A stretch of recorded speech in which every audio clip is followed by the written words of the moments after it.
Jason, I think we should part ways. Why? Why would you say that? It's hard for me, always being asked when we're going to have kids.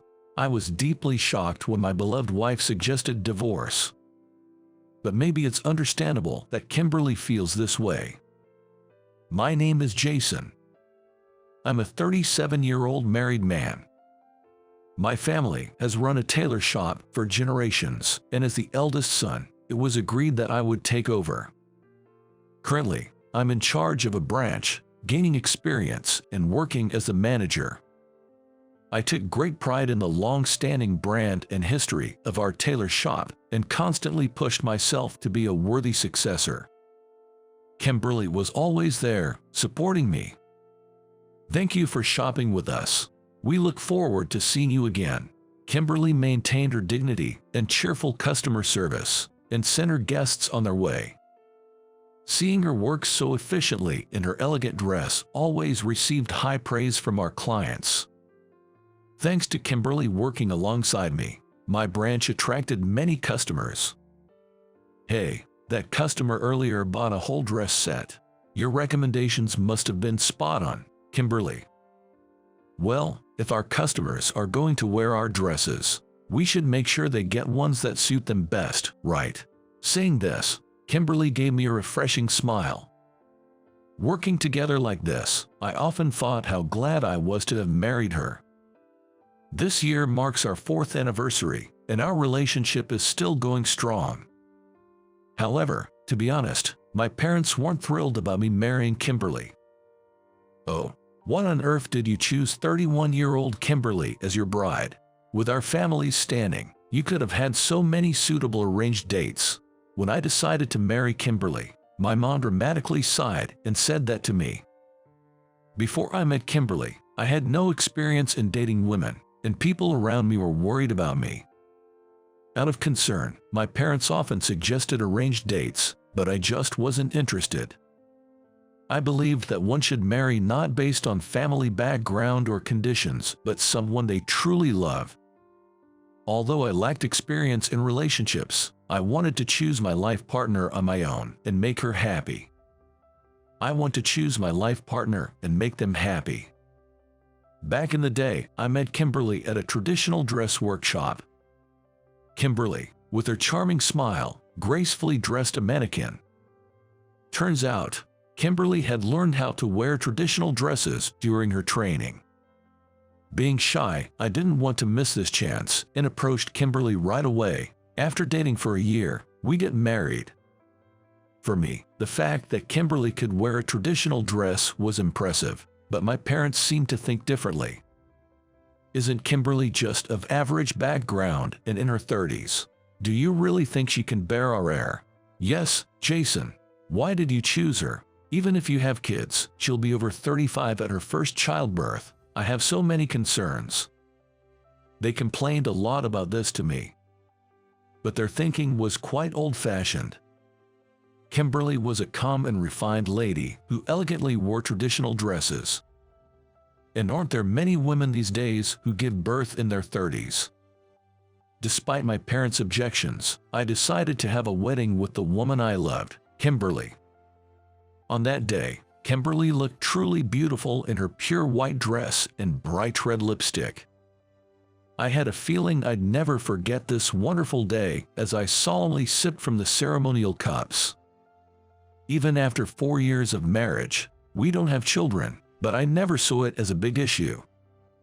We were about to start fertility treatments soon, and I was determined to stay positive. Currently, we don't live with my parents, and I tried to keep Kimberly away from family stress. I wanted to protect her in my own way. But one day, Kimberly, with a sad look, suddenly said to me, "Jason, let's break up." Panicking, I asked, "Why?" With a downcast face, Kimberly calmly expressed her feelings. "I'm tired of constantly being asked about when we're having children. You shouldn't care about what others say. We're about to start fertility treatments, and we can go at our own pace. I'm sorry, I can't take it anymore. I guess I wasn't meant to marry into a good family. Please, let's separate." Interrupting me, Kimberly pleaded with tears in her eyes. If this was Kimberly's wish, then I suppose I had to accept it. The idea of my beloved wife wanting a divorce deeply shocked me. But maybe it was inevitable. Kimberly is serious-minded, and perhaps she felt more pressure than me to meet my parents' expectations. I believed I was considering Kimberly's feelings, but in the end, I was only satisfying myself. I didn't realize that Kimberly had been pushed to this extent until today. I felt like the worst husband ever. All right, let's get a divorce. So, we began to prepare for our divorce. Since we both agreed, everything proceeded smoothly without any issues. My parents were thrilled about the divorce. Jason, well done. We'll arrange a good match for you soon. Kimberly got what she deserved. She was out of her league marrying our Jason. Hey, don't say anything bad about Kimberly. I raised my voice, and my parents visibly flinched, falling silent. Even though we were planning to part ways, I couldn't bear her being insulted like this. No matter if they're family, I can't forgive it. This divorce wasn't Kimberly's fault. I felt heavily that it was on me. So, Kimberly had finished packing, ready to move out at any moment. The divorce papers were ready, and after our final dinner together, we planned to submit them to the city office. Yes, just after our last dinner together tonight. I'll be heading to the hair salon before our dinner and might be a bit late getting to the restaurant. I'm sorry. It's fine. Don't worry about it. I responded calmly, going about my work for the day.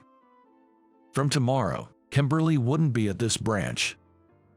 I bet the clients will really miss her. But what's decided is decided, and there's nothing to be done. Hiding my mounting sense of emptiness, I finished my work, changed into my suit, and headed to the upscale French restaurant where Kimberly and I were meeting. This restaurant was a renowned place, frequently featured in magazines and highly rated. Surely, we could make a wonderful memory there. But deep down, I truly didn't want to part ways. I thought of expressing my feelings to Kimberly one last time.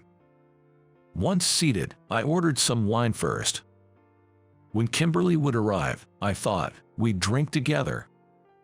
However, the agreed time passed, and there was no sign of Kimberly. I began to worry, sending her a message. Perhaps something had happened to her. However, all I got back was a terse message saying, "I can't make it after all." Reading this, I felt like I'd been stood up. This was unexpected. To be honest, it was a letdown. Does Kimberly really dislike me that much? Since I'd just been sitting at the table without ordering anything other than wine, I could feel the glances from other customers and waitstaff. It was probably obvious to everyone around that I'd been stood up. Darn it. Suddenly feeling reckless, I kept ordering more wine. I thought that by drinking a lot, I could drown out my sorrows. But truthfully, this only made me feel more empty. Staring into my wine glass, pondering my pathetic state, someone suddenly spoke to me. "Excuse me, are you Kimberly's husband by any chance?" When I looked up, there was a couple about my age. From their vibes, I guessed they were likely married.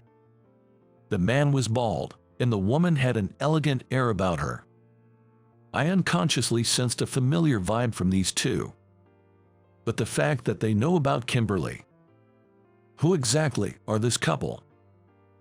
Yes, I am Kimberly's husband. Have we met somewhere before? When I asked, the bald man opened his mouth. Apologies for not introducing myself earlier. My name is Bob. I serve as the assistant pastor at St. Andrew's Church. Hearing the name St. Andrew's, my eyes widened. That church was one of the largest in this region. The structure itself was grand, and it was a historically renowned church with a large congregation, famous for its prestige. Given its history, It's probably under the same kind of scrutiny from the public as our family-owned clothing store. It was probably because of this background that I somehow sensed the same atmosphere in these two people as I did. Both are feudal and particular worlds in today's society. The elegant lady in the dress, looking straight at me, began to speak unexpectedly. "Isn't your wife with you today? Kimberly really helped me out. Thanks to Kimberly's advice, I have built a happy home with my husband." Not fully grasping her words, I responded, but then, she dropped a bombshell. 5 years ago, distressed about not being able to have a child, I was on the verge of jumping off a bridge. That's when Kimberly, who happened to be passing by, talked me out of it.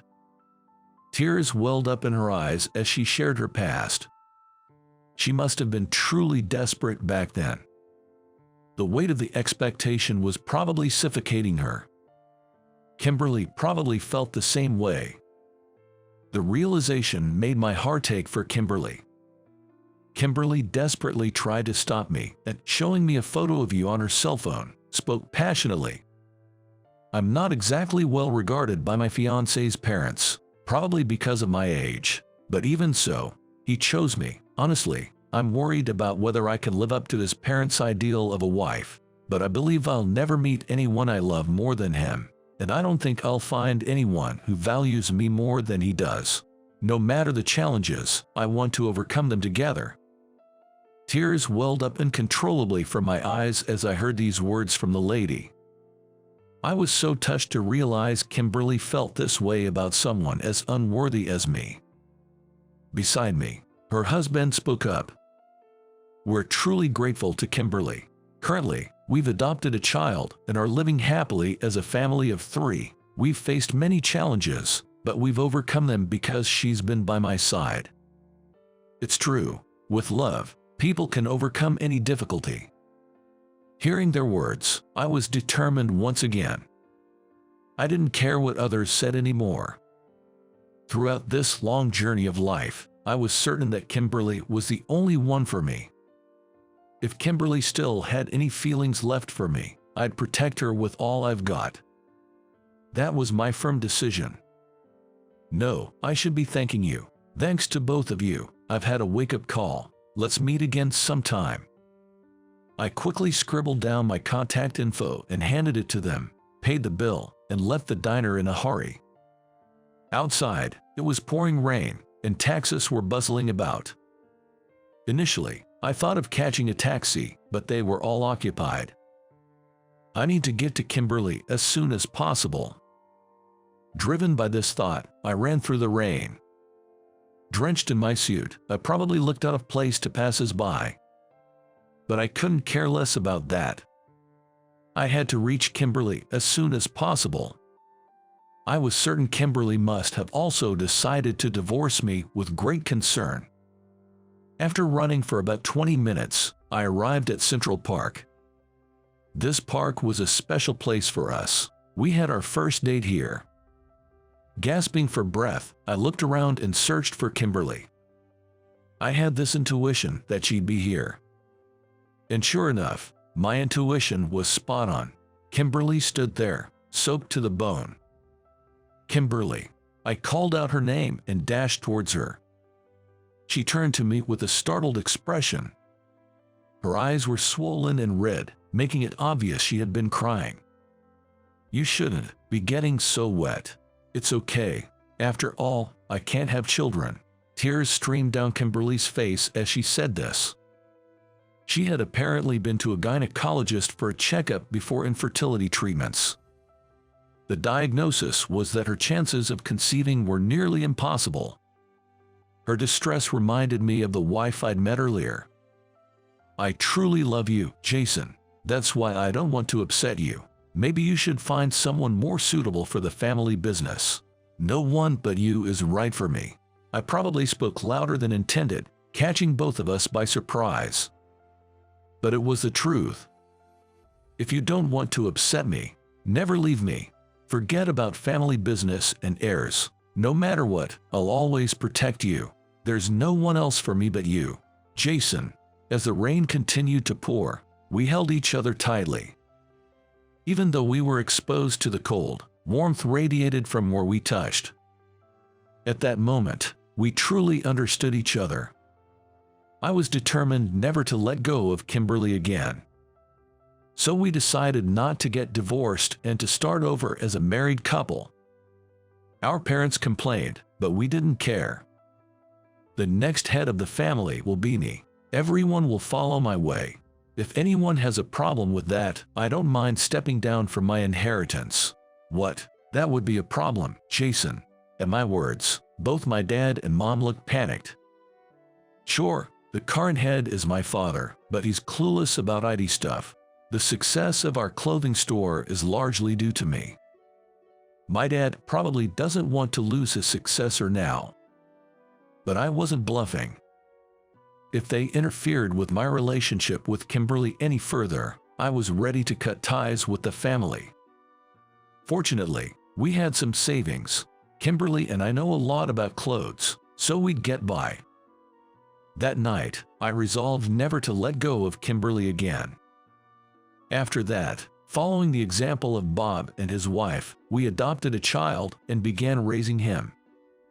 Our son's name is David, a 3-year-old boy. Kimberly truly loved David with all her heart.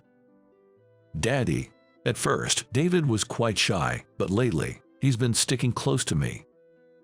Oh, David, did you have fun at daycare today? Yeah.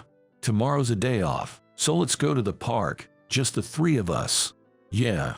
My parents have started to dote on David recently, and it seems that all the family troubles are heading towards a happy resolution. From now on, I want to keep a certain distance from my parents and cherish Kimberly and David above all else. I'm so happy, Kimberly said with a big smile. We'll overcome any challenges together and share our joys. Watching us, David will surely grow up to be a kind man. I'm not a justice-minded person. Why did I help her when she was being harassed by thugs? I can't even understand it myself. I was in a hurry, with an important errand ahead of me. And yet, this beautiful girl looked up at me with those big eyes. My name is Tom. I'm 28 and work at an advertising agency. Just your average Joe working a 9-to-5. If there's anything that sets me apart, it might be that I have no family to speak of. My mom had me without ever getting married. I know nothing about my father. Never even heard a peep about him from mom. For me, the absence of a father figure was just the norm. Apparently, my mom cut ties with her own parents before I was born. By the time I had any memories, I had no grandparents either. Raised single-handedly by my mom, she passed away just as I was about to graduate college. Sitting by her sick bed, I cried, telling her I wish I could have done more for you. She simply replied, "You didn't need to," before slipping into unconsciousness. And just like that, she was gone. It was a very her way to go. Whimsical, a tad selfish, and slightly eccentric, that was my mom. It wasn't until I entered the workforce that I realized I might have inherited her personality. The way people perceived me was eerily similar to the way I saw my mother. Makes me chuckle thinking, like mother, like son. But hey, I made it to 28 just fine. I'm sure mom's watching over me from wherever she is, feeling content. At work, folks think I lack the oomph but agree I'd get the job done. I'm motivated, it just doesn't seem to come across that way. Some even think I'm holding back my true potential. Truth be told, I enjoy my work. There's a sense of accomplishment and a clear end in sight. The only slight complaint I have is about my immediate supervisor. His name is Kevin. He used to be in charge of training us newcomers. Now, he's our direct supervisor. Kevin has always had a bad reputation around the office. He rarely does any work but has a knack for making it seem like he does. It would be more accurate to say that he is smart. Basically, he's incredibly good at taking credit for others' achievements. On top of that, he's an expert at brown-nosing the higher-ups. The kind to climb the ladder by using his subordinates as stepping stones. I know it's different for everyone, but it does make me wonder about his character. Being entrusted with such a big project alongside Kevin really gives me a headache. It's a major contract and a large-scale project, with formidable competitors to boot. The CEO himself has said that we can't afford to lose this presentation. Kevin is the project leader. We're supposed to work as his hands and feet. I did all the work for the presentation's content and created all the documents. I believe that, together with the other staff, we've come up with the best we can. Kevin only gives us sarcasm and notices, but does nothing to help us. I even doubt he fully grasps the project's details. His main job seems to be giving a summarized progress report to the CEO. You could say that's pretty much all Kevin does for work. And of course, he reports it as if it's all his own achievement. Some staff members are getting sick of Kevin and losing their motivation. It also became my role to listen to their complaints. With the final presentation scheduled for the next day, I was feeling a bit nervous. Only Kevin and I are set to attend. I don't think Kevin even checked the presentation details. I'm thinking it's a presentation I'm going to have to work on alone. I doubt Kevin even looked through the presentation materials. I wish anyone but Kevin was accompanying me, but he's the project leader, so there's no helping it. I sincerely hoped he wouldn't get in my way. On the day of the presentation, I left my home earlier than usual. No matter what kind of accident might occur on the way, being late isn't an option. I decided to take a shortcut to the station to get to the presentation venue ahead of time. I don't usually go this way, but I passed through a park behind the station. It turned out to be a poor decision. Let me go. Looking in the direction of the voice, a high school girl was surrounded by a sketchy group. They were insisting on hanging out with the reluctant girl. I couldn't just walk by, so I shouted, "Hey, knock it off." All eyes from the sketchy group turned to me at once. They looked a bit older than the high school girl. They seemed like college students who were used to having their way. She's clearly not interested. They sneered at my words. The apparent leader of the group aggressively said, "Mind your own business." He didn't seem to want to back down. The high school girl looked up at me, clearly seeking help. Forcing her isn't manly. She doesn't want to hang out with you guys. Get it? At my words, they became menacing. I suddenly heard the sound of something cutting through the air, and the next instant, a sharp pain shot through my face. It wasn't until I hit the ground on my knees that I realized I'd been punched. Looking down at me, doubled over in pain, the gang laughed uproariously. My vision started to blur. Just when I thought, this isn't good, the gang's ringleader let out a scream. As my consciousness began to fade, the last thing I saw was a high school girl repeatedly kicking the leader where it hurts. Guess I wasn't the hero of this story after all. Listening to their screams, I slowly closed my eyes. While unconscious, I had a dream. I heroically saved the high school girl, and she thanked me. She hugged me, saying thank you, making me feel on top of the world. And on closer inspection, the girl in the dream looked a lot like my girlfriend from high school. Even though I knew it was a dream, I enjoyed the sensation of her embrace. Cut me some slack, it's just a dream after all. Hey, how long are you gonna sleep? A gentle hand brushed my cheek. Just when I thought, what a great dream, I opened my eyes to see the high school girl looking at me with concern. Seeing her face, the first words out of my mouth were "I'm sorry." She was far more beautiful than my high school girlfriend ever was. Jumping into a fight when you're clearly not a fighter Are you stupid or just too kind? She said with a mix of exasperation and amusement. Not exactly the thanks I was expecting. It kind of ticked me off. But thanks anyway, she said with a sweet smile. I was completely captivated by her smile.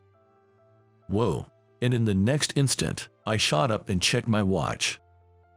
I was over 30 minutes late for the presentation. Checking my phone, it was flooded with missed calls from Kevin and from the head office. Sorry, I gotta run. I grabbed my things and dashed towards the subway station. I could feel her eyes on my back, but I had bigger problems. Outside the client's building, I ran into Kevin. As soon as he saw my face, he swung at me. This whole project is screwed because of you. What's your deal? Got into a fight and now you're late. Give me a break. He grabbed my collar and berated me. I'm sorry, I got caught up in some trouble. Kevin, not having any of it, immediately called the CEO. He was reporting that the presentation had failed. And all because I was late.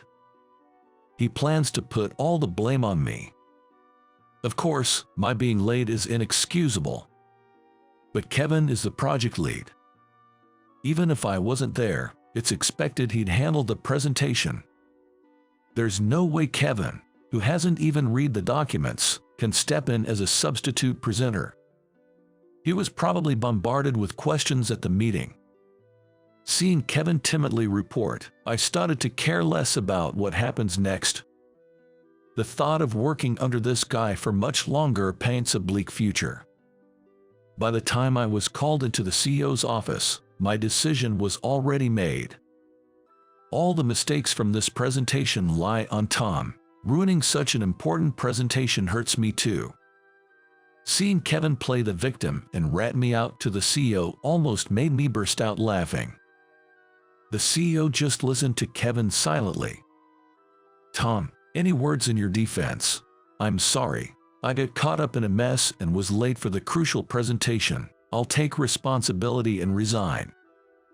I could tell from the look of surprise on the CEO's face he wasn't expecting that. Making excuses won't change the outcome. I firmly placed my resignation letter on the desk. I didn't miss the smirk on Kevin's face. I bet he feels relieved with me gone. I was kind of really sick of it all. Everything no longer mattered. I didn't wait for the CEO's response. I just bowed and left his office. I quickly packed my personal belongings and left the workplace. As I was leaving, I looked up at the building of the company I had served for years and for some reason, thought of that high school girl. For the next 3 days after quitting, I just zoned out. I didn't even feel like going out until the swelling on my bruised face went down. The small photo of my mom in my room seemed to be smiling. She might be shaking her head at me from above. Or maybe she's laughing, thinking that's so like Tom. Either way, I needed a break. I kept reassuring myself of that. It was on that evening the CEO came to visit. I was eating some pasta when the doorbell rang. I was taken aback seeing the CEO at my doorstep. I had no idea why he would visit me. I'd like to have a word. Is now a good time? He asked in a calm tone, and I nodded. The room was a mess, but I managed to make some space for the CEO to sit. Meanwhile, he was staring at the small photo of my mom. Sir, please, have a seat here. There's only a cushion for him to sit on. I present a particularly flashy cushion to the CEO. But the CEO didn't move away from the mom's photo.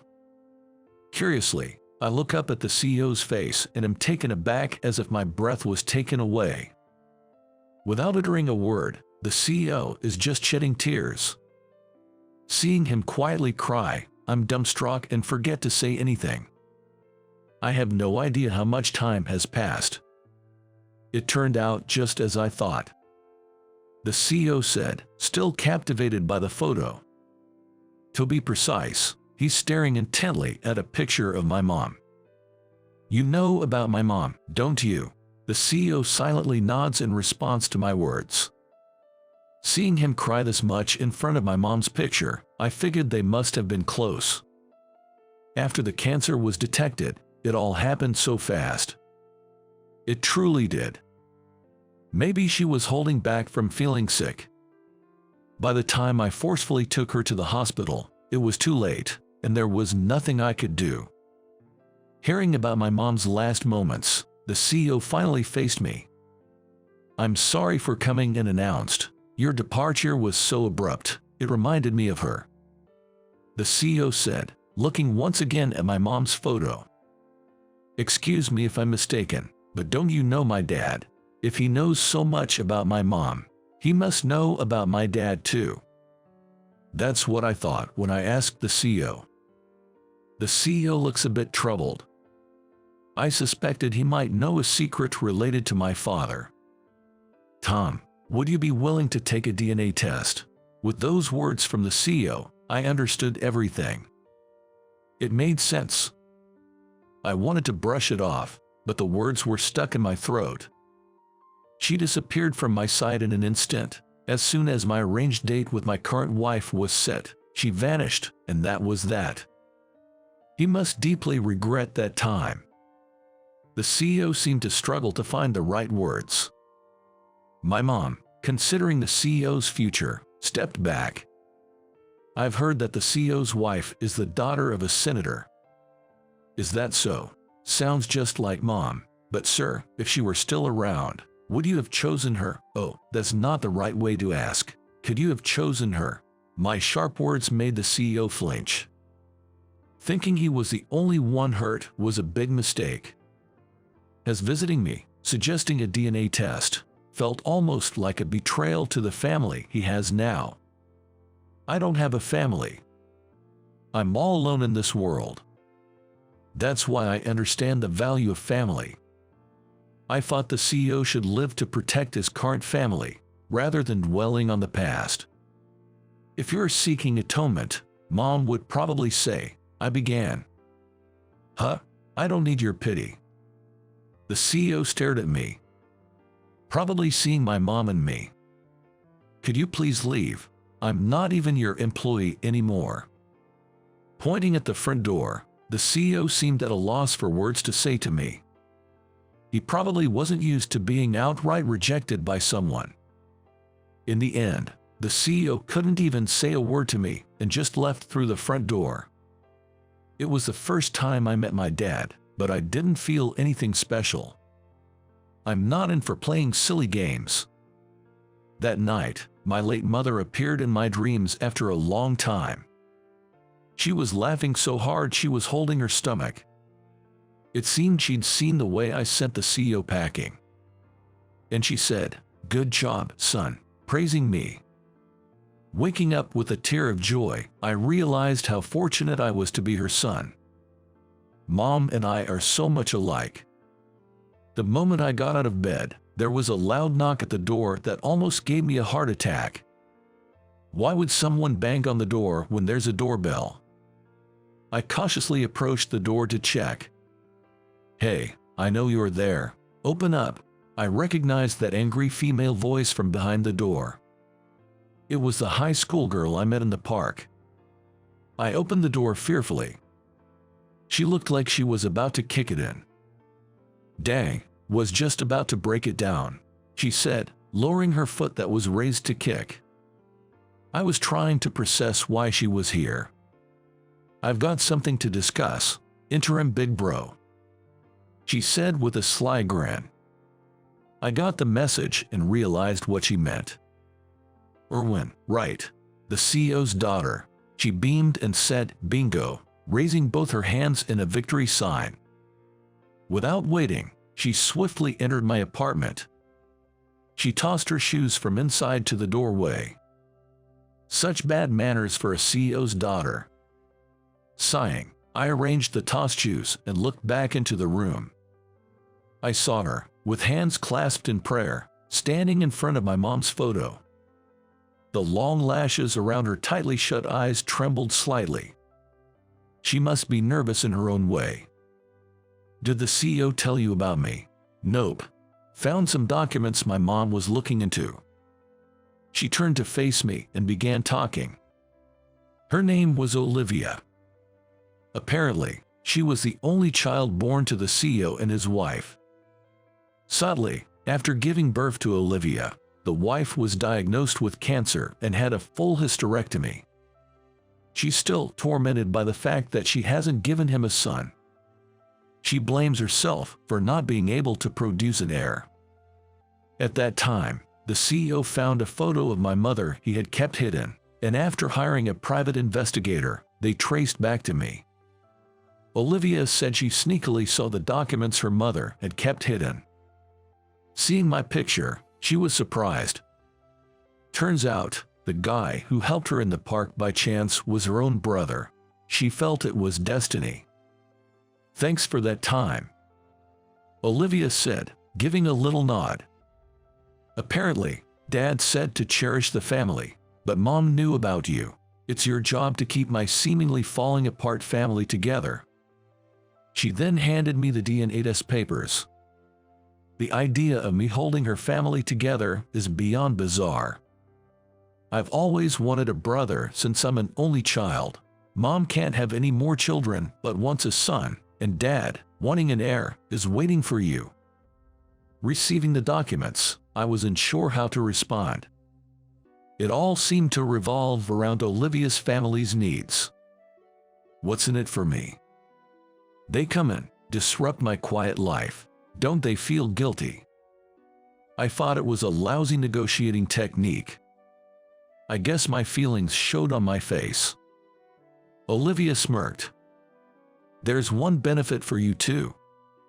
What? It doesn't seem beneficial to me at all. You get a cute little sister like me.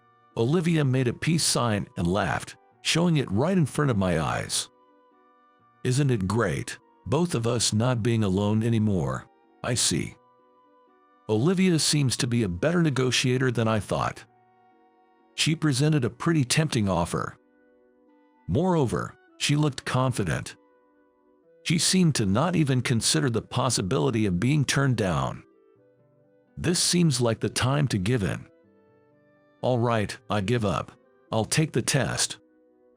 Before I could finish, Olivia jumped onto me. Holding her soft, warm body, I panicked.